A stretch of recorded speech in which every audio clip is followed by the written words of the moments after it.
just a very quick introduction. I won't stand between you and the star speakers today. So given that it's a sweeping overview of the amazingly prolific career of Dr. C. Rangarajan, I don't think I can summarize the event in a few words. I won't even try. So I'll let Dr. Rangarajan to take us through this sweep of history that he's seen with a bird's eye view. The speaker, Dr. Rangarajan, doesn't need any introduction. I know that's a cliche. We say that for speakers often, but today it's not a cliche. Dr. Rangarajan literally needs no introduction. He's been at the pinnacle of academia, having been associated with prestigious institutions like IIM Ahmedabad, Wharton School, New York University, and distinguished university professor at Ahmedabad University.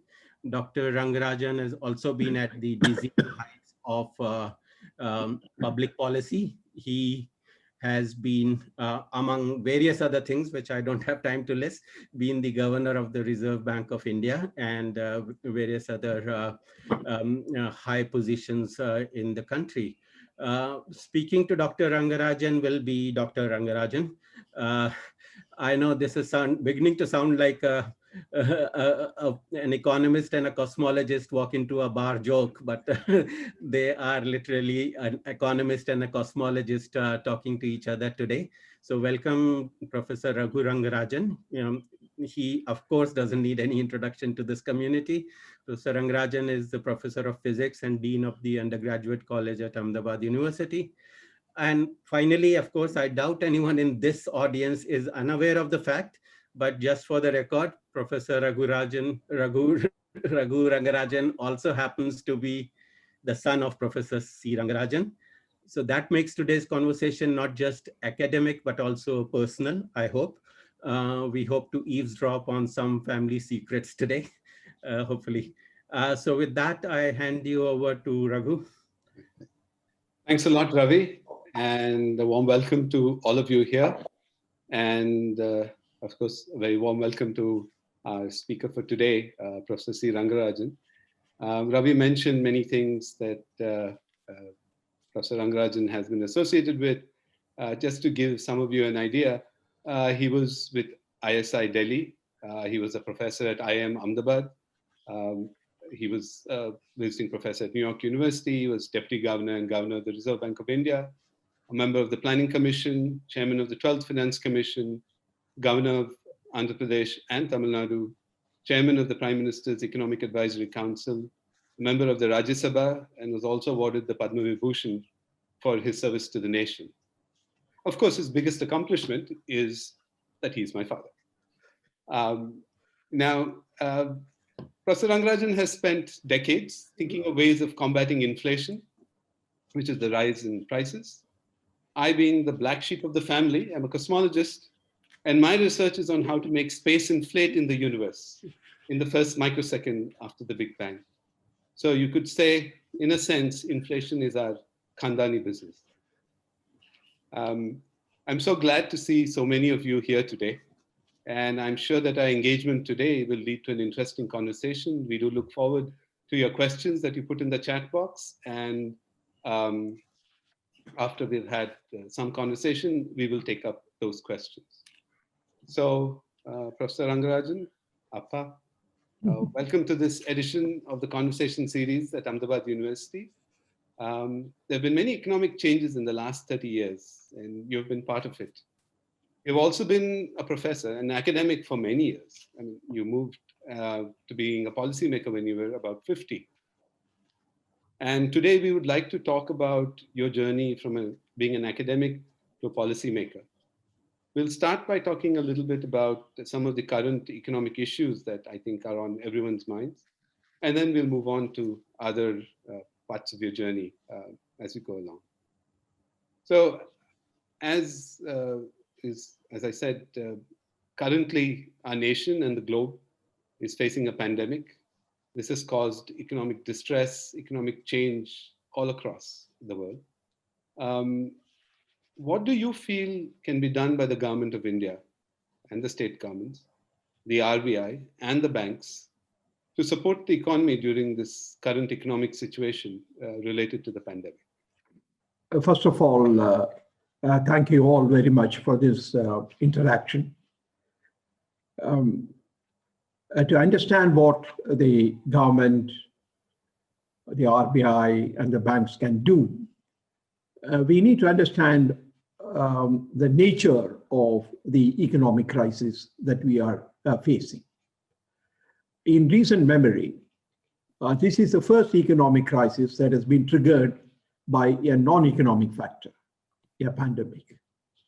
The actions that we have taken, and every government has taken, to prevent the spread of the virus, like the lockdown, have had a major impact on economic activity.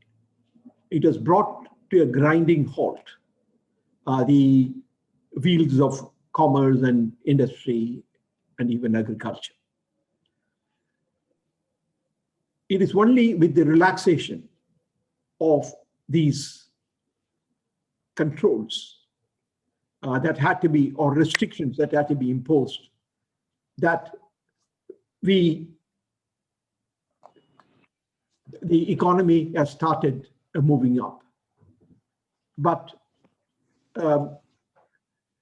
for the question that really matters is that the manner in which the government and others can help the situation depends upon the nature of the problem that we have to address. Now, the real issue is that we are caught in a situation in which there is a weakening of demand. And the general prescription that economists give, basically after the Keynesian revolution, is that in order to push up the economic activity, government expenditures must increase. And this is what the advice would be to the government. Let us see once again that in the first half of this year, that is 2020-21, the Indian economy shrank by 15%. The CSO has estimated a few days ago that the overall shrinkage in the economy during the year as a whole will be about 7.7%. This implies that in the second half of the year, the economy will pick up and the economic activity, as measured by the GDP, will be equal to what it was in the second half of last year or a little above that. Therefore, if that is to happen, it is very important that the government expenditures are pushed up during the fourth quarter of the current fiscal. The government have been talking about a number of stimulation measures, but a scrutiny of the data put out by the national income authorities clearly show that the government expenditures have not been increasing at a rate at which it should be. For example, government consumption expenditure declined by 22.2% in the second quarter of this year. In fact, the subsector, which is called public administration, defense, and other services, also show a decline or a negative growth rate in the first two quarters of the current year. All that essentially means that the government expenditure are not increasing at the rate at which they should be. The same position holds good for 21-22 as well. Because in 21-22, there will be a pickup in the economy. In fact, a simple arithmetic will show that the economy will have to grow by 8.7% in 21-22 in order to compensate for the loss that has happened into 2021. In fact, if the economy grows at 8.7% in 21-22, we would have compensated for the fall in 2021. And therefore, at the end of 21-22, we will be where we were at the end of 2019-20. I think people should remember this. This may be a fast rate of growth, 8.7%, but that is only for leveling up. And therefore, the need of the hour at this moment is for the government to increase the government expenditure. The fact of the matter is that the revenues have fallen, and as a consequence, the fiscal deficit will be high. Probably, my estimate is that the fiscal deficit for the current year, 2021, will be 7%, whereas the mandated level is 3%, and the budget showed 3.5% when it was presented in February before the advent of COVID-19. So the question really is whether we can afford to have such a high level of fiscal deficit. Normally, I would have advocated for a decline in fiscal deficit. But the situation that we are facing is totally different. And therefore, in that particular context, perhaps we have to live with a high level of fiscal deficit. I might also tell you that both in 2009-10 and later, when the global economic crisis hit India also, we had a fiscal deficit which is close to 6.9%. And therefore, in a sense, in an extraordinary situation, we have to bear with a relaxation of the rules. Therefore, to summarize very briefly, that in order to give a fillip to economic activity, probably we need to tolerate a higher level of fiscal deficit so that the government expenditures can be at a reasonably high level. Now, the Reserve Bank of India also has an important role to play in the sense that the quickening of economic activity also happens because of the activities of individual firms and individuals. They need to borrow from the banking system. And therefore, the banking system needs to be equipped with adequate resources to be able to lend to the companies, firms, and others. The Reserve Bank of India has taken a number of steps. I will not go into them, but I will just only mention one. They try to reduce the repo rate, the policy rate, so that the rate of interest will come down. Second, they have given a large number of refinance facilities to the banks so that the liquidity available to the banks for forward lending will be high. Thirdly, they are also given some regulatory relaxations like moratorium. Now, this takes me finally to your question of what the banks can do. Banks can, at this moment, with the availability of liquidity, can lend to the firms and others to kickstart the economic activity. The rate of interest is lower, is perhaps one of the lowest in recent period, and therefore the people may be willing to come forward and borrow from the banking system. But then there is only a catch that we must remember, and that is, as somebody said, the banking system or the monetary system has efficient brakes, but the accelerator is uncertain, in the sense that you can control inflation, but to act as a stimulant for economic activity, it is not that easy. It is like the old saying, we can take the horse to the pond, but cannot compel it to drink. The banks may make available more liquidity. The rate of interest is low, but unless the firms and others believe that they can actually expand their economic activity, this will not be of any use. But Certainly, we need to make available the liquidity. But then the banks also have to be careful. Paul Krugman made a famous remark: make banking boring. That is the comment he made after the 2008-9 crisis in the United States. Namely, that banks should not be active, they should be passive lenders. I don't think all will subscribe to this idea. In fact, many people think that banks must take an active role in lending. Boring makes the banks timid. My own advice would be the banks should neither be timid nor should they be adventurous. They must be cautious, but at the same time, they must be willing to lend. And therefore, with that caution, if they lend, it will be good. We should not make the borrowings of today to become the NPAs of tomorrow. That is a bad thing to happen.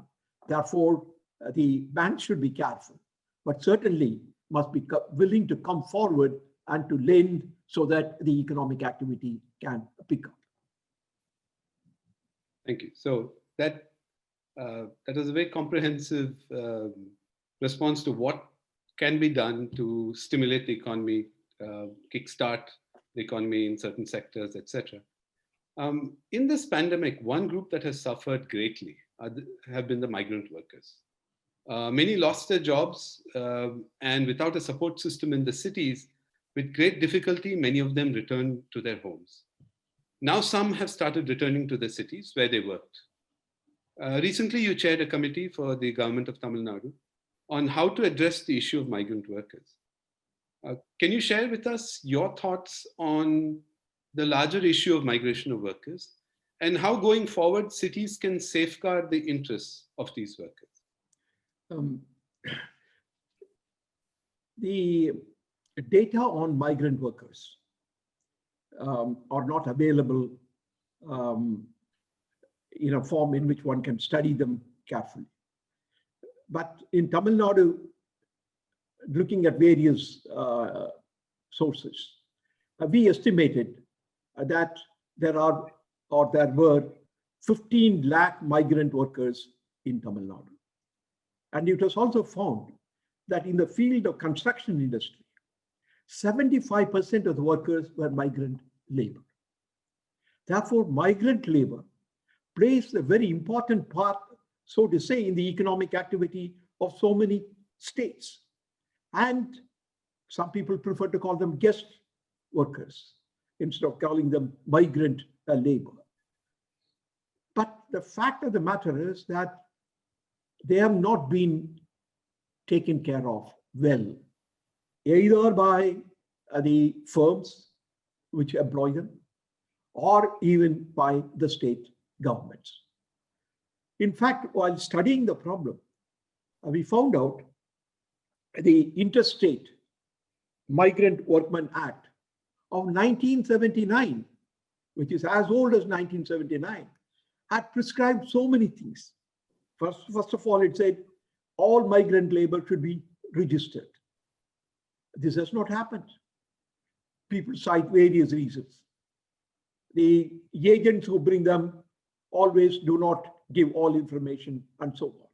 But the employers know, or the employers must know, who are the workers who come under the category of migrant labor. That act of 1979 very clearly laid down that after registration, it is the duty of the firms to provide them with appropriate accommodation, provide them with appropriate medical facilities. On the question of wages, there is some problem. If they have to be paid the same wages as the others, then there was no need for getting the migrant labor, the labor from outside the state. But they have woefully failed in the attempt to provide accommodation or medical facilities. The state governments are also to be blamed. because the state governments are the ones who must have insisted on registration and also monitored whether they have been provided the kind of facilities which are listed and indicated in the Act of 1979.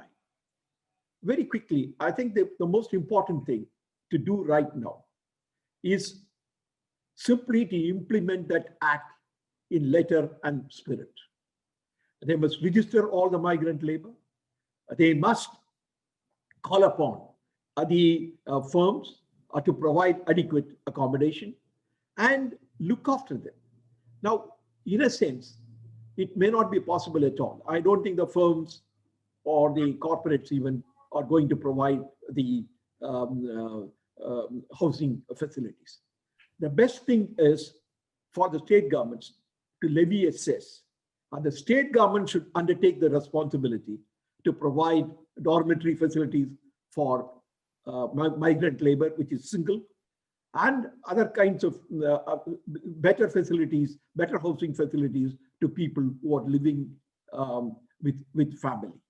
So I found out, in fact, that in the case of Tamil Nadu, the Construction Workers Welfare Fund had accumulated 3,800 crores because there is a cess levied on that. And that was not utilized at all. It was still lying. And that one of our committee's recommendation was to the Tamil Nadu government to come and utilize this money immediately in terms of providing the housing facilities. Therefore, I would say, let's go back to the Act of 1979, implement it fully, and the state government. You've gotten muted.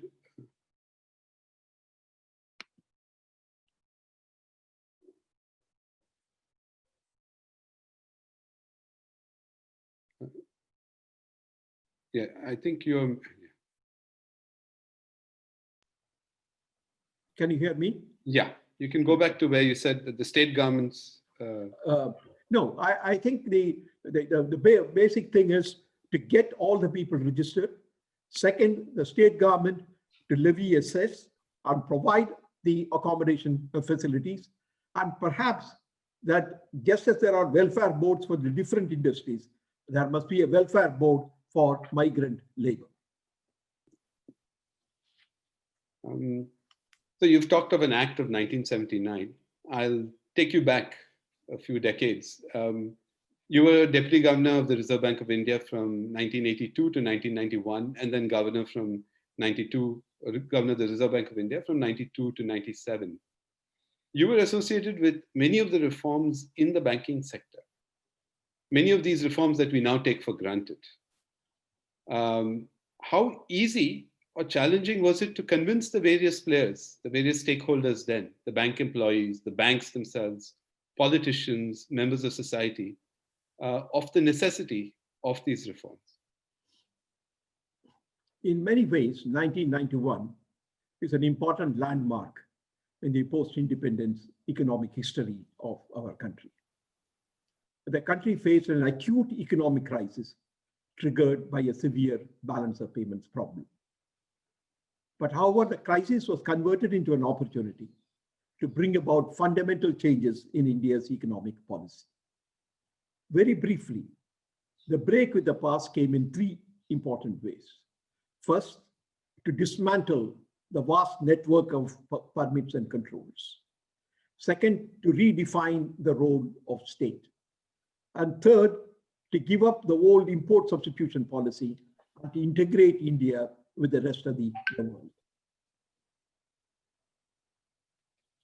The reforms of 1991 were introduced against a background of a very acute economic crisis. And the people realized the gravity of the problem when we had to ship gold, to pledge gold for raising the money to tide over the situation. We were almost on the brink of default to our international lenders.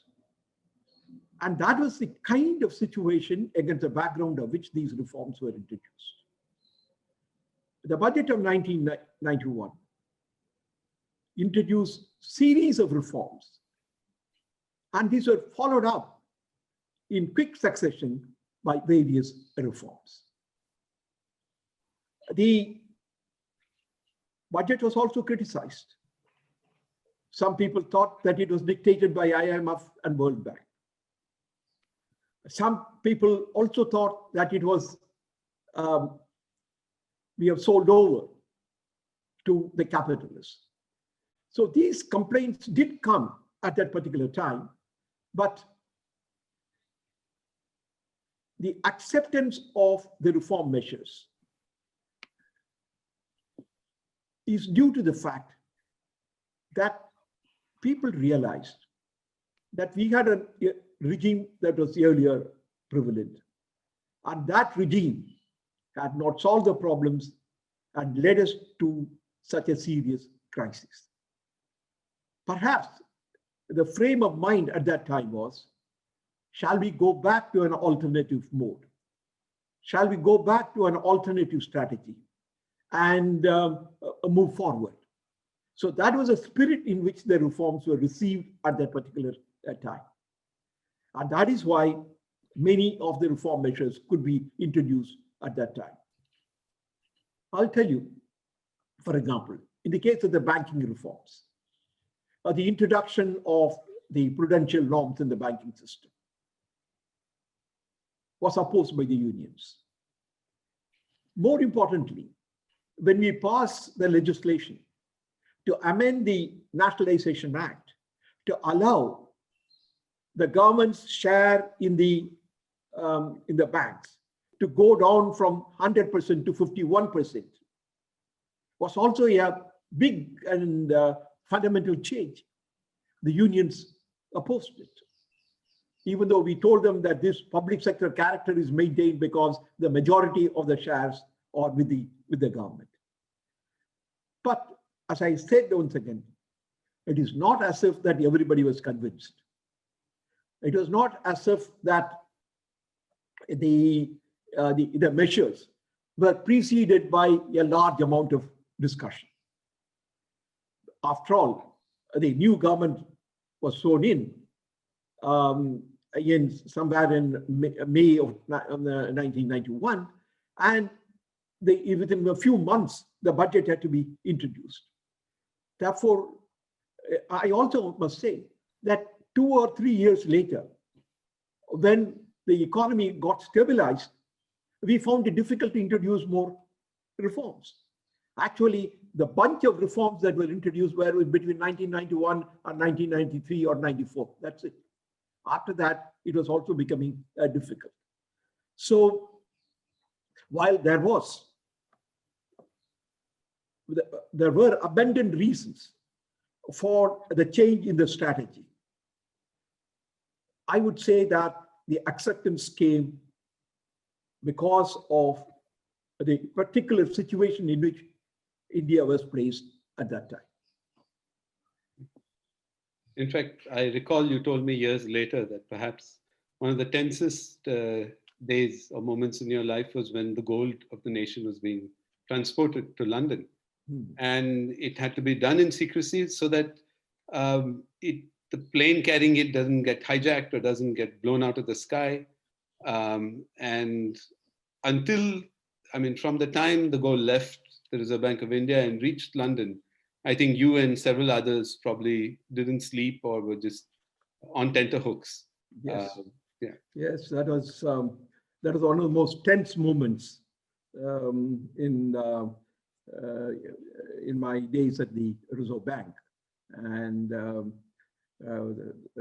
there was some kind of a mishap too, that the van carrying the gold had to stop somewhere near the signal, and then it got started again, and it went until it went off to the airport. I had even more tension than the normal tension that prevailed at that time. But I must say that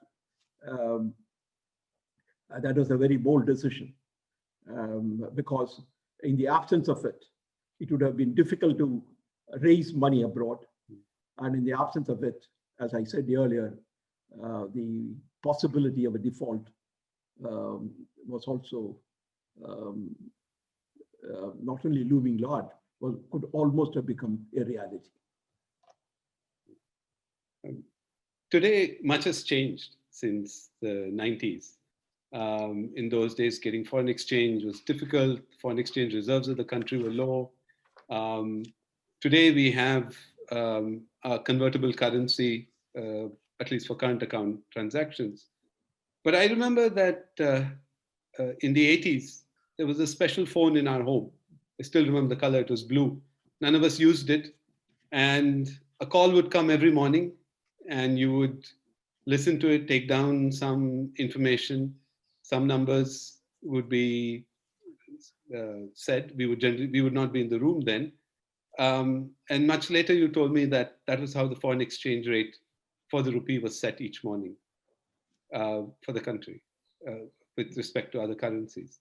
So can you share with us a little bit about how the exchange rate was set in the past and how India finally moved to a convertible currency, at least for current account transactions? The exchange rate regime was also part of the overall system of controls and permits, because the trading system was also such that for every import, a permit has to be obtained. Nobody can import without a permit. And along with it was also an exchange rate system in which the exchange rate of the rupee with respect to, let us say, dollar or to any other currency was not determined in the market because based upon demand and supply of that currency, but by artificially being determined by the Reserve Bank of India. That was one of my duties or responsibilities when I was in the Reserve Bank. For almost 9 years, every morning at about 9 o'clock, I used to fix the exchange rate of the rupee. Now, there were some principles underlying the fixing of the exchange rate of the rupee. It was linked to a basket of currencies. The people outside will not know what the composition of those basket is. And the understanding was that the value of the rupee in relation to the basket will fluctuate within certain limits. Basically, what really happened at that particular time was that all exporters who earned foreign exchange will have to surrender that foreign exchange to the Reserve Bank of India at an officially determined rate. And that foreign exchange was used once again by the Reserve Bank of India to provide it to all the importers who have been given the permits to import. That is a broad system that prevailed at that time. And therefore, the exchange rate of the rupee being determined by the Reserve Bank of India is also linked to the overall system in which the imports are also regulated. When we were moving away from the control regime, we had also to act on the external trade, and we had also to act on the exchange rate system. One of the early actions taken as part of the reform program was to free the external trade system. Exports were always free in the sense that anybody can export, but had to, as I said, to surrender the foreign exchange to the Reserve Bank. The imports were controlled, and not only controlled through permits, but also the tariff rate, that is the import duty, as we call them, was also fixed at a very high level. So one of the first steps taken as part of the reform agenda was to progressively reduce the import tariffs and also to remove quantitative controls, as we call them, over imports. So as that was done, we also moved in the direction of freeing the determination of the rupee. First, we went through a dual exchange rate system. And finally, we entered a system of an exchange rate regime in which the rupee was determined by supply and demand for the foreign currency. And that is what we call market determined exchange rate system. Therefore, when you say convertible on current account, I think it needs an explanation. The current account here essentially means the import and export of goods and services. That is what is called the current account. That is merchandise, exports and imports. And merchandise, not merchandise, the import of services like shipping, airline, and so on. And the export of service is particularly the IT services that were being exported. So for all these transactions, there are no restrictions. I do not know whether so many of you remember that before the education calendar or the begins at the United States, we used to find huge line of students waiting outside the Reserve Bank of India to get permit to go out. But that is all gone. Today, anybody who gets admission in any university or any institution can go. Anybody can go abroad for medical facilities. So all these things were free. And that is why it is called the current account convertibility. And so under the present system, which is very similar to what is operating in many other countries in the world, the value of the rupee in terms of the foreign currency is being determined by the demand and supply for the foreign currency in the market. But I must add one more thing. It doesn't mean that the Reserve Bank of India does not intervene.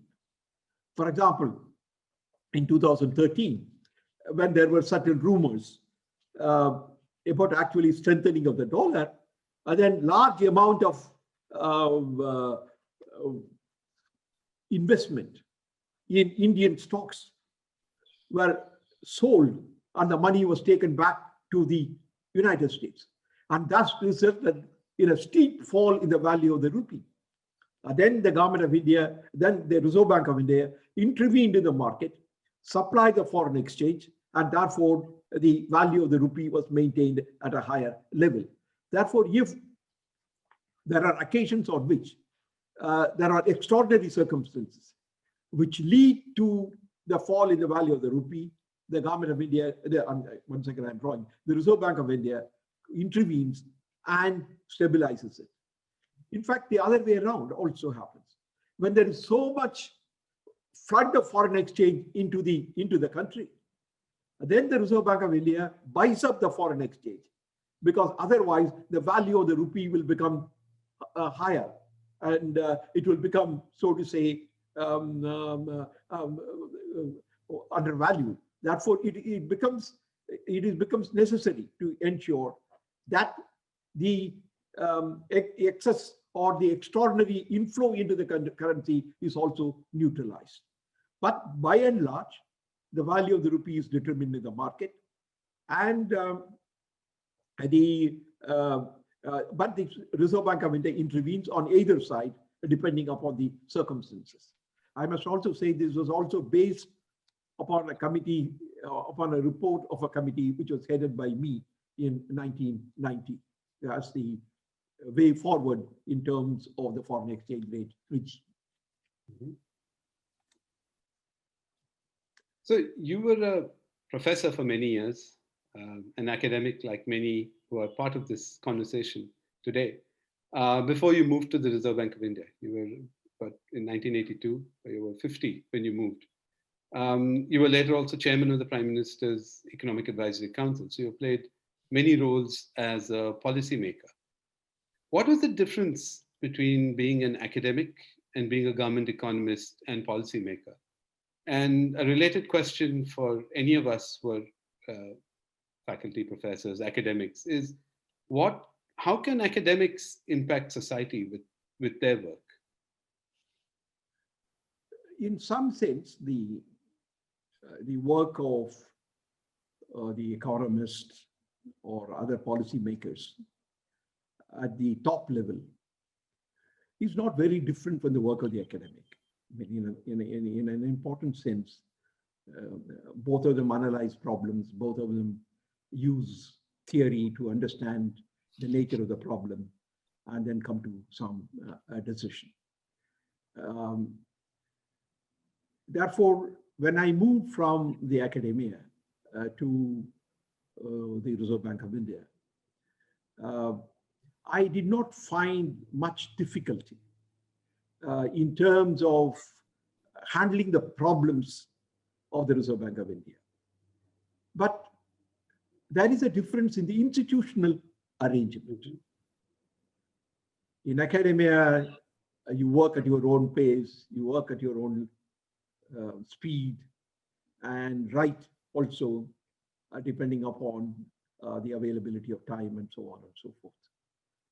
But the situation is very different in government. And I also tell you one incident. When I was in the Reserve Bank of India, in the first few months of my stay there, there was a note that came up to me from below. And I found that the argument was very weak for the position that they had taken. And therefore, I called my executive director and tried to argue with him why this position is not tenable. He listened to me. And then finally, he replied one sentence, "Sir, it is your prerogative to overrule me." Now, that is what the system is. As I say, the buck stops finally with you if you're at the top level. Therefore, in a sense that in government or in the Reserve Bank, especially at the top level, you listen to others, but then you take the final decision, and either the credit or the discredit goes to the person who takes the decision. That's also another thing. I mentioned about the fact that academics work at their own pace. That comes in a very important way when, as an economist or a policy maker at the top level, one must muster all his or her arguments at the time at which the discussion happens. If at that time you are not able to marshal your arguments, then you lose. I mean, I think if an alternative decision is taken, then there is very little leeway to reverse it. Therefore, as a policy maker, as let us say economist policy maker, you need to be, one has to be alert and bring to bear on the problem his entire acumen and ability and all that at the time at which the decision has to be taken. Therefore, that is extremely somewhat different, I would say, between an academic and an economist or policy maker. Therefore, in a sense, ultimately the problems to be looked at are the same, whether it's an academic or a policy maker. But the speed is the difference. I think that's very critical actually at many times. There is also the point about really understanding what theory to apply to what problems. The problem doesn't come or the issue doesn't come as a problem at the end of a chapter, so that you know that what you have read in that chapter will apply to that particular problem. That is not the way it comes. The problem arises, and the capability or the efficiency of the policymaker, economist policymaker, lies in immediately understanding what economic theory will actually apply in order to evaluate that particular problem. I think this is where I would say that the academics have to play a slightly different role.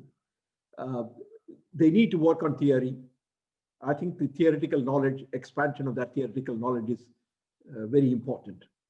But at the same time, I would think that the academics should address problems that are of relevance to the economy at any point in time. There is no point in what they say, staying in the ivory house. I think they need to come out of the ivory house and address themselves to the problems that require advice, that require to be answered. And that is where I would say that we must prepare the students also to be able to do this. And that is also the reason I would say that asking students to write term papers, asking people to do some research of their own on some problem as part of the curriculum is extremely important.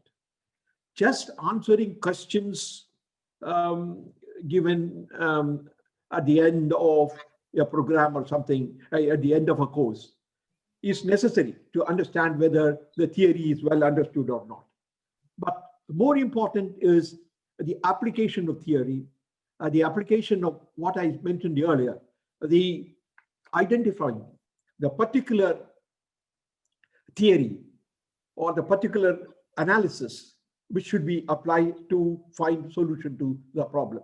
I think the two are not the same thing. I mean, I think people, if you ask in economics, what is elasticity of demand, they will also be able to say it very clearly.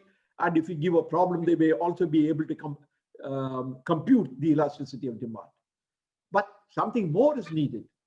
Where do you apply this concept of elasticity of demand? Does the application of the concept of elasticity of demand relevant in a tax issue? For example, in the case of taxing a particular commodity, let's say excise duty on a particular commodity. Now, the interest of the budget maker is not just levy the excise duty. What he or she is interested in is how much revenue they will collect. Now, that depends upon the elasticity of demand of that particular commodity. As a result of the tax, the price will go up. Then the elasticity of demand will tell you, as a consequence of the increase in the price, how much the demand will fall. Depending upon the elasticity of demand being greater than 1 or less than 1, one can compute what the revenue result will be. So I would really suggest that I would say that the opportunity for people who study economics is much larger than perhaps any other discipline in social science. Today, economists are needed not only in the academic profession, which was always there, but also in government. But not only in government, but also in private business. They also need to know the implications of many policy measures that are introduced. Therefore, there's a whole lot of people who want to use the economists, the firms which want to use economists. In fact, there is a new brand of economics which is developing, which is called business economics. It is not something new, a different discipline or sub-discipline, but it is only grouping those theories and those analytical approaches which are relevant for business. Take, for example, in business, one of the most important things is forecasting. Every firm wants to know what will be the demand for the product that they are producing. Forecasting revenue, forecasting the demand for the product. All of that becomes relevant. And forecasting techniques are taught in economics. And therefore, these are the techniques that should get emphasis. Therefore, I would say business requires, government requires, and also apart from the academia, but also in a way that economic journalism has also become a growing field. And economists who are well trained, supplemented by some skills in journalism, will have also a good market. Therefore, I would say that that is where the skill to analyze, the skill to write up on the matter, all this becomes important, and these need to be built into our syllabus, our curriculum. I'm glad you mentioned many of those things. At Ahmedabad University, our undergraduate education does emphasize critical thinking. In our courses, we give students assignments where they have to apply what they've learned in the class in terms of theory to problems. And all students in the new undergraduate program, the curriculum that started in 2019, have to write either complete an undergraduate thesis or do a group capstone project. And in many of their other courses, they do write term papers. I'll ask one last question, which is slightly personal in nature, and then we'll move to questions from the audience. While we were growing up, my sister Radha and I noticed and learned a few things from you. One was a love of books and poetry. You could quote poetry all the time. The other was a willingness to reject traditions you felt were discriminatory or irrational. And very importantly, was your insistence on the idea of gender equality. As a PhD student at the University of Pennsylvania, you joined the rally at Washington, DC, where Martin Luther King delivered his "I Have a Dream" speech. As an individual, what are the issues today that you feel strongly about? Well, this is a very large question, and will require extensive answering. But let me, since we are at the end of this conversation, let me only make a few comments. One, as an economist, one important thing is that ultimately the use of any social science or the utility of any social science lies in finding answers to economic problems. And also at the same time, what is the scope of thinking while answering solutions or providing solutions to economic problems? I can quote one thing from Pigou, one of the very famous economists who wrote a book on economics of welfare. And he wrote, and he said, "Wonder," Carlyle declared, "is the beginning of philosophy. But it is not wonder, but the sordidness of mean streets and joylessness of withered lives that is the beginning of economic science." Therefore, in some important sense, the purpose of economic analysis must be to find solutions to economic problems and also to care for the people who are deprived. Equity considerations are very relevant. Of course, I have argued elsewhere that equity and efficiency should not be posed as opposing considerations. They must be viewed together to provide an acceptable pattern of development. Therefore, first, I am strongly of the view that the purpose of economic analysis should not only to find some general answers to problems, but also to take care of the people who are deprived, who are vulnerable, and who need care and attention.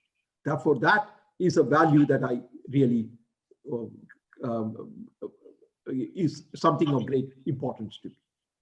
Equally important is, if this is economic justice, equally important is social justice.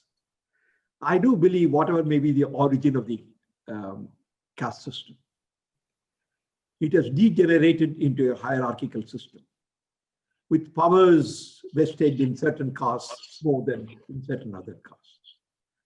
I think the need to provide social justice, to take care of people who have been socially deprived over centuries is equally important. Many people talk about whether positive action, affirmative action, as some people call it, is necessary or not. But I have always felt that while affirmative action may seem like some injustice to some people in the current generation, it is something that is needed in order to pay for the failure of the society in the past. So that is the second one that I would say. And the third is something that you mentioned, which I always felt is gender equality. And in a sense, both mythology as well as religion have all created a situation in which the rights of women, the feelings of women have been subordinated, not only in this society, but elsewhere in the world also. After all, we know that many countries which talk about democracy did not give the right to vote to women until the Second World War. And I knew that in many European countries, a woman cannot open an account in a bank without the signature of the husband. So these kinds of things are happening. And I think gender equality is extremely important. And more than that, I would also say that nature has also made the life of a professional woman difficult in some sense, because the maternity requirements, they are out of the professional life for some time. And therefore, these need to be taken into account. And the necessary infrastructure needs to be built into the system of caring for the children, caring for allowing the women to have some flexibility and so on and so forth. But that by itself is a subject to discuss. But I would only say that since you asked for my value system, I would say take care of the deprived economically, stand by social justice, and thirdly, gender equality. Thank you. Thank you very much. We'll now move to questions that I can see in the chat box. Ravi, I can read them out because I can see them already. So I'll just go forward. You can read them. If I notice anything interesting, I'll pitch in later. But yeah, you can start. We'll just go down the list. There's the first question from VC Pandey. Should we be really bothering about short-term solutions to push up demand, or continue with reforms for medium to long-term gains? Well, these are not alternatives. Obviously, when the country faces a problem, that problem has to be solved. And that lays the basis for further advancement. And for the long-term growth, it is really important to look at a reform agenda. I would say that the 1991 agenda of economic activity had two components, as we call it, stabilization and structural reform. Stabilization measures were taken in order to bring the system back to normalcy. We were in a crisis situation, we had to bring it back to normalcy. And at the same time, that to prevent such a crisis to happen thereafter, you needed a reform agenda which will put the economy on a long-term course of the in a way in which that such a crisis will not happen. Therefore, these are not alternatives. We need to handle the immediate problems. Without solving the immediate problems, you cannot also move forward on the reform agenda side. But let me also say, some elements of the reform agenda are also needed in order to solve the current problems also. Therefore, one should not be inconsistent with the other. That is, the actions that we take in order to take care of the current problems should not be such that it comes in the way of the long-term growth process or the long-term growth path. And therefore, the reform agenda is equally important. There's a question from Professor Ramaratnam, who asks that why is inflation so important? Inflation rarely figures in the economies of OECD countries, but it is always in the news in India. Is this a consequence of India's economic policies, or is it an intrinsic problem faced during development? First of all, we must understand that in OECD countries, the inflation does not go above 2%. In fact, if you look at it in the last 2 decades, you will see that only here and there in time that the inflation has gone up. But otherwise, most countries in the world, after, let us say, after the 80s, have had a situation in which the economies, inflation has remained very low, and therefore they could face attention to the other factors. In fact, the problem was the other way around in OECD countries and in United States and others, namely that they actually wanted to push up the prices. After the 2008-9 crisis, the Federal Reserve was actually moving in the direction of saying that recession is going to be a problem. Recession is not only a recession in output, but also fall in prices. And therefore, they wanted to ensure that the prices move up.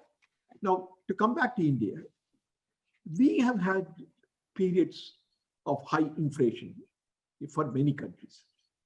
In the 1980s, when I was the deputy governor, my major problem was really to confront inflation. The average rate of inflation in the 80s was something like 6 to 7%.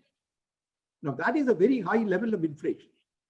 And therefore, we were taking all such measures which were required in order to bring down the inflation. Now, the question that may be asked is, should inflation be brought down? Can we not live with 6 to 7% inflation? But then it means if we have 6 to 7% inflation over a continuous period, the value of the savings lose meaning. And in a period of high inflation, even investment gets diverted into speculative areas like land and housing and other things. And therefore, it is important that we maintain inflation at a certain level. After all, when we talk about inflation targeting in India, we are talking about a 4% inflation with plus or minus 2%. Therefore, we are willing to tolerate inflation going up to 6%. But we would like the economy to stay more or less on a long-term basis at 4% inflation. This itself is much higher than the inflation, as I mentioned, in the Western countries. The average would be about between 1 and 2% of inflation in the other countries. Therefore, the answer to the question is that inflation hurts the poor also. When food prices go up, who suffer most? The poor and the vulnerable suffer most. Therefore, in controlling inflation, we are actually playing a part in enabling the vulnerable and the poor groups to live in a situation in which the price level does not add to their problems. Therefore, there is a need to control inflation. Now, take, for example, in the current situation. In the current situation, what is happening? That the inflation is staying for the last 10 months, I think, above 6%. But action has not been taken directly to control inflation. Actually, the interest rate has fallen. Therefore, there may be exceptional situations where the need of the hour may be to raise economic activity rather than control inflation.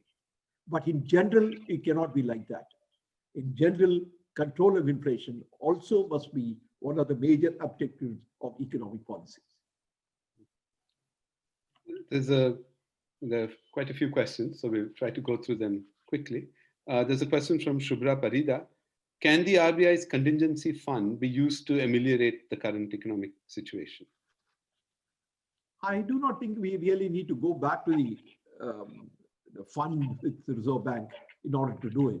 Actually, if the Reserve Bank of India wants to help, it can actually do it through various measures that are available to them. They have increased liquidity in the system. Therefore, the possibility of providing assistance to the industry through the banking system does not require the Reserve Bank of India to utilize some fund of itself. The Reserve Bank of India has sufficient flexibility to be able to provide that. The question is somewhat different. When people ask, why does the Reserve Bank of India have so much foreign exchange reserves? Can those foreign exchange reserves be utilized for the purpose of improving the situation, domestic situation? Now, let me say this. As far as providing domestic resources are concerned, rupee resources are concerned, the Reserve Bank of India has enough flexibility. But the utilization of the foreign exchange reserves will be necessary only if there is a balance of payments problem. That doesn't exist today. Strangely enough, as you must have read, that the Indian economy is running a current accounts surplus, which is unusual for the Indian economy. Therefore, the need to draw upon the foreign exchange reserves to support does not arise actually. Therefore, the point that I wish to make is that to provide rupee resources, the Reserve Bank of India has adequate capabilities and resources. But how much should they extend? What is the basis or the framework with which they should spend? All depends upon the view that the Reserve Bank of India takes on the ability to move the economy forward and the circumstances in which they will be productive. There's another interesting question. Sorry, Raghu, can I intervene for a Sure. minute? Yes, please. I was hoping to bring one or two people on camera to ask questions in person. That will be more engaging, maybe. Yeah. So our star student, Hasti Modi, I believe is here, and she had a question. Hasti, are you there? Can you come on camera and ask your question? Hasti graduated from Ahmedabad University and is currently at the London School of Economics. Yeah, okay. A student there. I'm mute. Yeah, I'm on mute, right? You can hear me now? Yes, go ahead, Hasti. Thank you.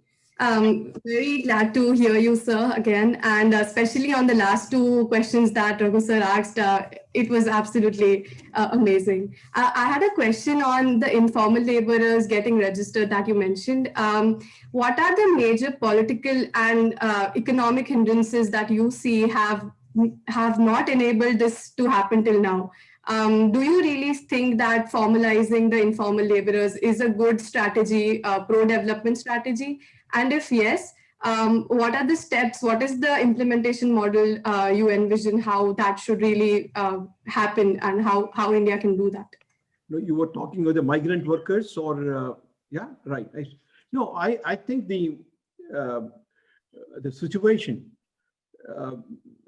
is such that most of these migrant workers come from 2 or 3 states, UP, Bihar, and some of the other states.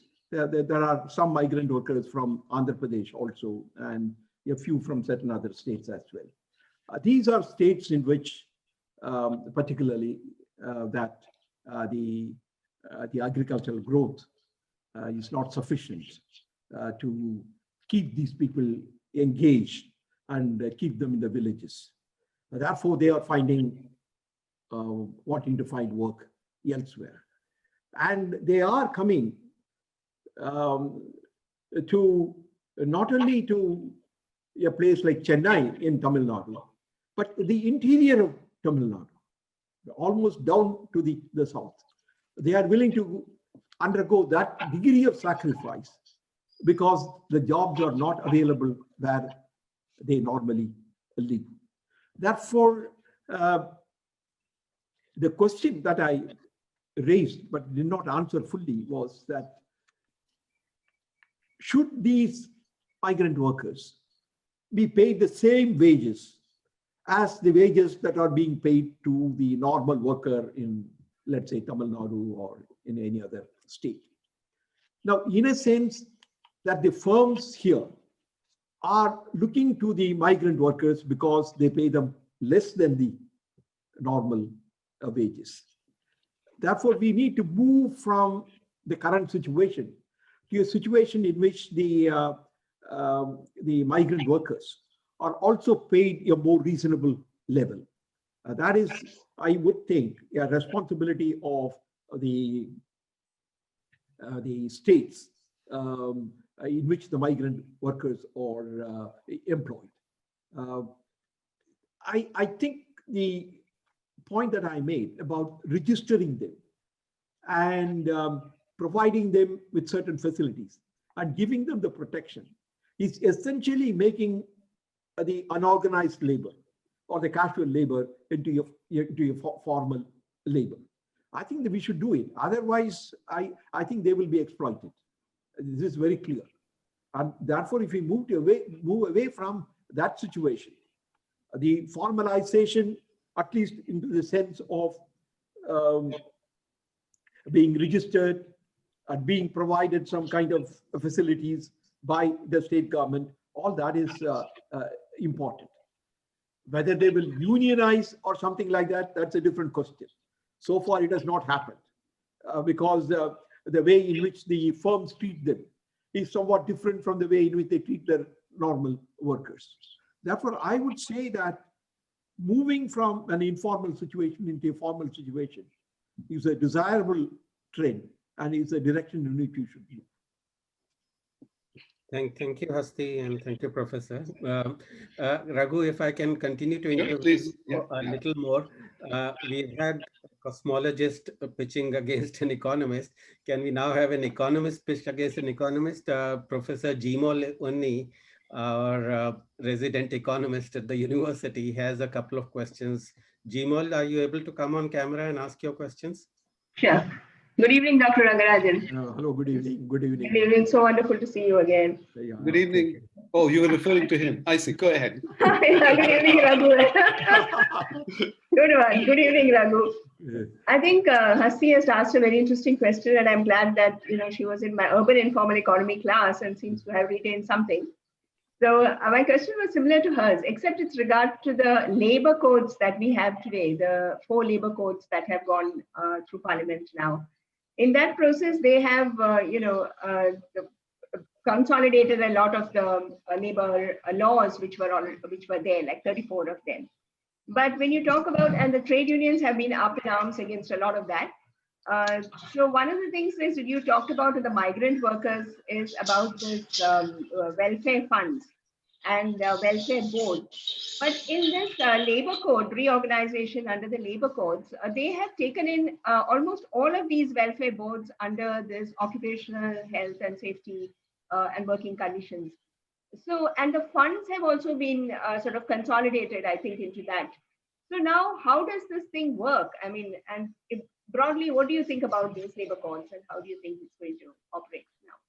No, I have not completely gone through all this consolidated labor laws, but the fact is that these welfare boards and these special funds come in because of a special situation. I mean, if all the migrant labor had been paid like all regular workers, then they will also go into the same pool as the normal worker. But we have a special situation here. They are neither permanent. There is nothing for them to be obligated to the firm and all that. Therefore, these welfare boards have become necessary. I particularly think that until we reach a situation in which the migrant workers are given the status of a regular worker, we must have these welfare boards. I mean, I personally think, and that is what my committee to the Tamil Nadu government has recommended, namely that you actually set up a migrant worker welfare board so that the special problems will be looked at. Otherwise, the fear is that these may be swept under rather than being brought up to the surface and being tackled. Thank you. Yeah. Jimal, while I have you there, you had another question which I think you and Amol were both keen to ask. You want to ask that? Amol is having some network issues, I think. About you are on mute, Jimal. I know. Okay, got it. Yeah. Also, Dr. Rangarajan, we are very happy that you were with us when we started our Masters in Economics program at the Ahmedabad University, and you're still with us. So I think you partly answered the question by in your general talk. I don't know whether it was a response to any other question, but basically it is about the relevance of the Masters in Economics program in today's time, with technology taking on and business, as you said, business economics and so on. Where does this Masters in Economics stand its chance? How relevant is it? I think it is. I think it is still relevant. I mean, I believe that even though in the United States, the master's program in economics is not treated as what they call terminal degree, because a BA is a terminal degree, PhD is a terminal degree. A master's is not a terminal degree in the United States. But I believe in India, MA is also a terminal degree, because people who are well qualified as an MA at the MA level can go for a variety of jobs. I mean, they cannot go to teach anymore.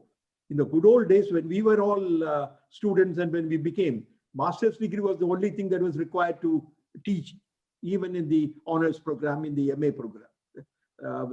When I wanted to go out to do PhD, my principal told me, why do you need to go out in order to get a PhD? MA is good enough. MA is the best, he was saying. So that is changed. Now today, to be an academic, one has to have a PhD. But there are other positions that are opening up. And I find it from my own experience in the Madras School of Economics. Nearly all, we almost 120 students in MA Economics get placed. That is because there is a requirement of these people. Now, let me also say, I asked one of the companies as to why you are taking these people. Do you need economics that much that you are taking these people? No, we don't need economics per se, but your people are well trained in analytics, and therefore we are taking them. So analytics has become a big subject these days, but we use only economics as a tool. Not analytics is a tool, but we take the economic problems to be solved through analytics. Therefore, much depends upon, I would say, that what we offer in the MA program.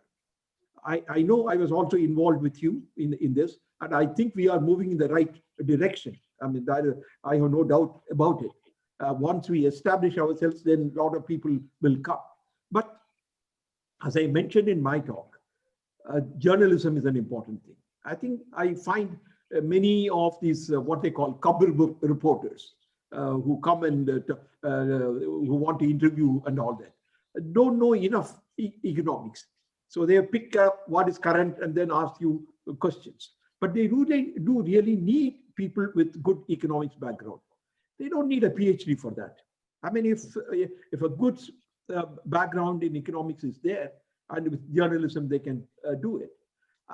Therefore, two things I would say. One, if the content of the program is such that people or companies will require them, not only because of the knowledge in economics, but because of their certain ability to solve any problem. I mean, economics, as somebody said, as Keynes wrote in his introduction, is a method rather than a doctrine. So if we train our people in a certain type of analysis, then that itself will help. But I am quite sure that the kind of MA program that we have in Ahmedabad University, once it stabilizes, will be able to attract the people. But the scope is much wider than what it used to be. Earlier on, it used to be only either academics or go to government, some economic advisor, deputy economic advisor, something like that. Now, there is a need from the companies themselves. There is a need from journalists.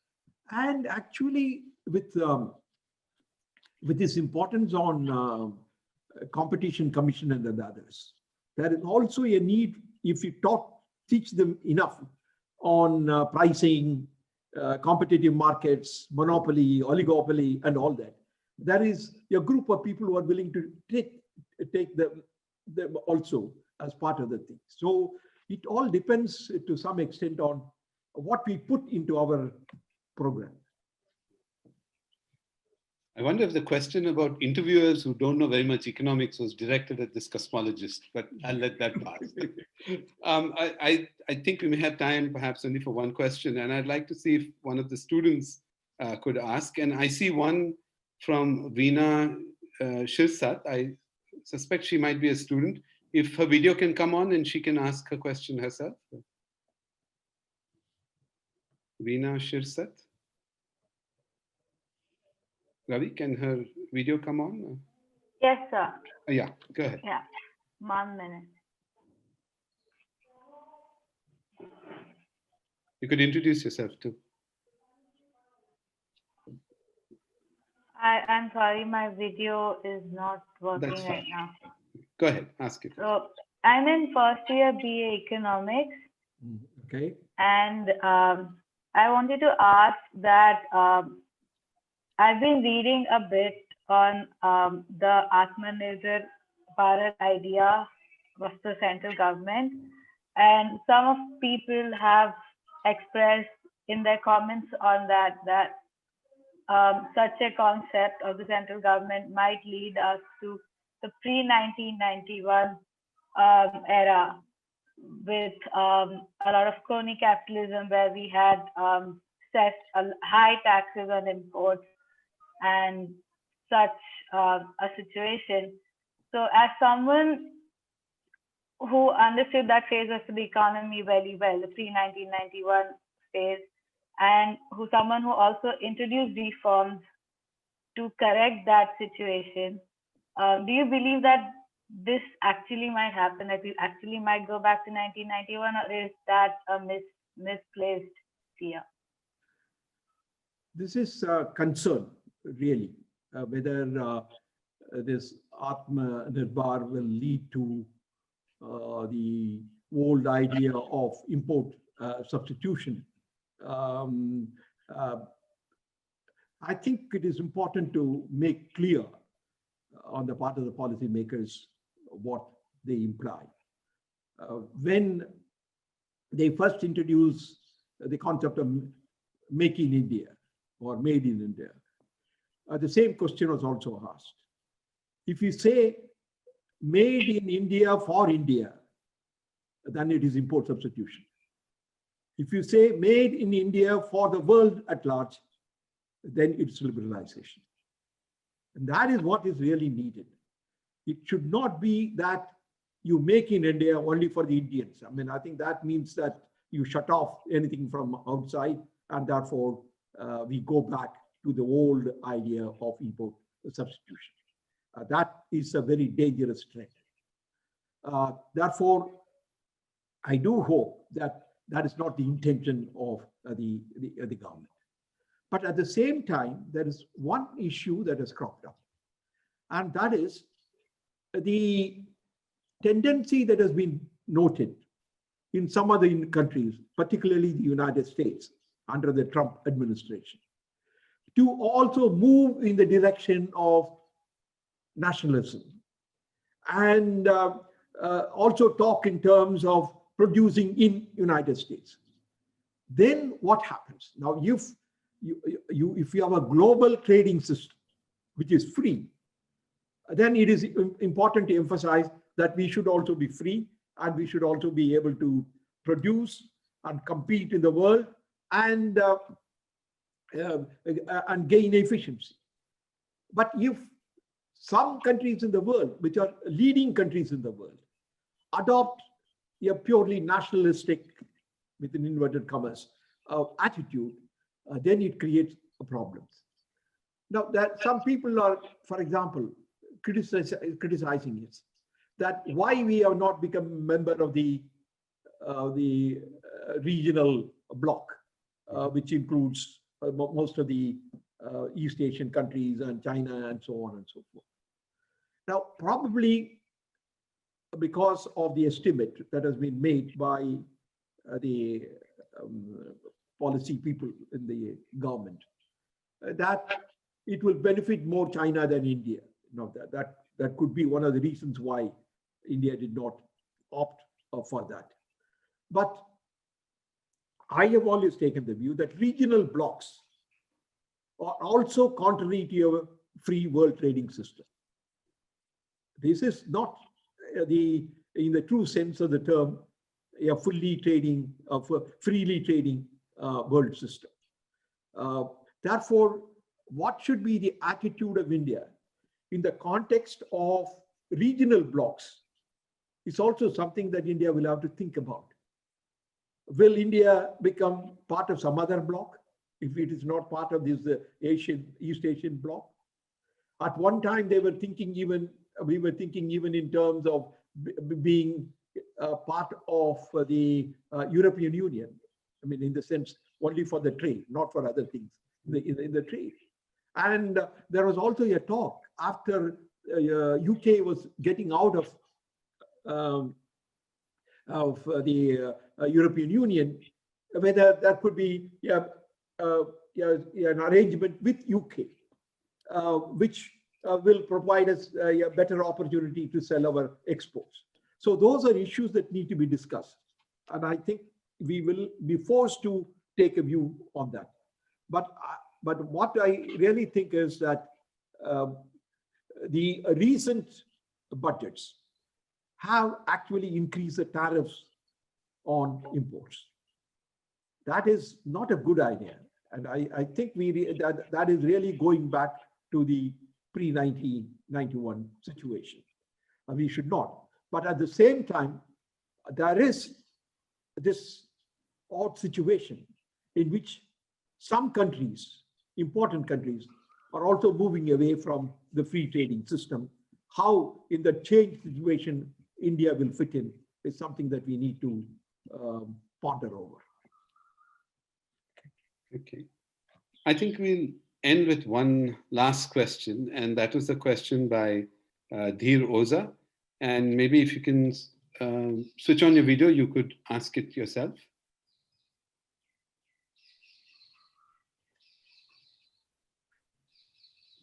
Dheer? Hello, sir. Yes. Actually, I can't do that while the device is Thank you, Dr. Rangarajan. It was a very insightful chat, and I'm delighted to have a chat with you. You could also say who you are, or where are you? I'm Dheer Oza, and I'm a third year BTech student. Okay, and my question is that how do you see India in the next decade and India in 2050? Because I think because the whole thing that the billionaires of India were and the Prime Minister was thinking about the $5 trillion economy and the things which are right now. So what do you think about it? Well, I am a bit optimistic in the sense that once some of the problems are sorted out that we are facing now, we can move forward and build an economy which is strong. But let me also clarify something on this $5 trillion economy. There was a talk about by 2025, we will reach the status of a $5 trillion economy. That was about 2018-19. At that time, our total economy was $2.7 trillion. Simple arithmetic will tell you that if the economy has to move from 2.7 trillion to $5 trillion in 5 years, the economy has to grow at 9% per annum in real terms. That is really the challenge before us. And also let me tell you one more thing. Even after reaching $5 trillion economy, the per capita income of India will only be $3,800. We are currently at $1,800. It's a big jump from there, but it is still only a middle income country. The per capita income of a high developed economy is, the minimum is $12,000 per capita. Therefore, we have a long way to go to achieve that. But the basic point is, let me make it clear that we really need to focus on economic growth. And if we do that, we have shown in the past that we have the capability to grow at 9%. Between 2005-06 and 2007-08, the average rate of growth of the economy was 9.2%. Therefore, in some sense, that is a potential rate of growth of the economy. We have proved it. Can we not repeat it? I think it is possible to do it if we adopt the right kind of policies and allow the economy to move forward. And that is essentially the challenge before us today. We have the capability to grow in a sustained way at 9% per annum. But let me also say that the 9% rate of growth stopped somewhere around 2010-11, and that's it. After that, the economy has been sliding downwards. We really need to reverse this. We really need to adopt the appropriate policies for achieving a rate of growth of 9%. Then perhaps by 2040 or something, calculations show that is almost 2 decades of growth at 9% per annum will take us to a developed economy, that is with a per capita income of $12,000. I think it is too much to think over such a long time period. Let us talk about the next 5 years. Let's talk about what we can do in the next 5 years. It is possible to do it, provided we focus our attention on economic growth, provided the government gives the most undivided attention to economic growth and not fritter away our energies in divisive politics or economics or whatever it is, and focus on the reform agenda in such a way that we can sustain a rate of growth of 9%. Thank you. I think it's been delightful to hear your views on so many different aspects of the economy and your life.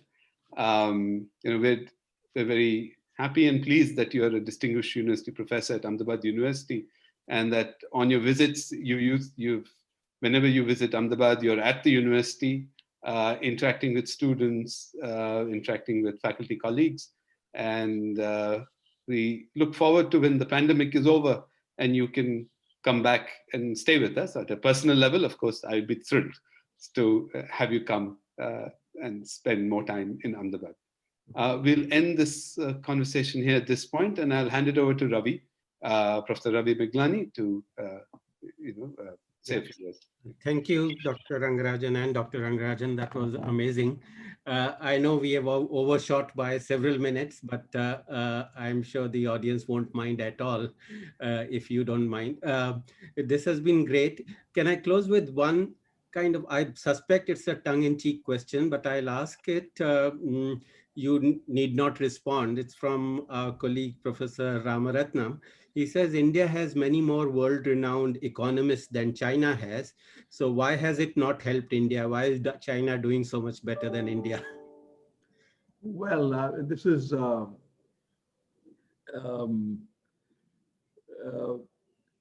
we are all at the thinking level, I suppose, and growth happens at the action level. I think we are excelling others in terms of thinking, but we are not excelling at the level of real down-to-earth, grassroots level economic activity. There was a famous saying of the argumentative Indian, namely that we love arguments, we love exchange of ideas, and so on. But for the real growth, you need action at the ground level, and perhaps that may be the difference. But probably we also do not know much about the economists in China also. I mean, I think they probably are writing and doing work within the country, and not much is known. But I think the real issue is not whether there are economists or not in India, or whether Indian economists are better.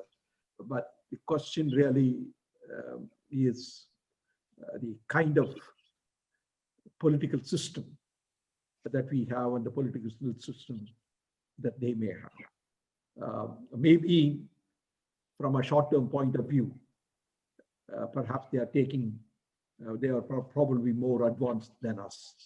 But when you look at the quality of life, to include many more things than pure economics, I'm not sure whether they are better than us.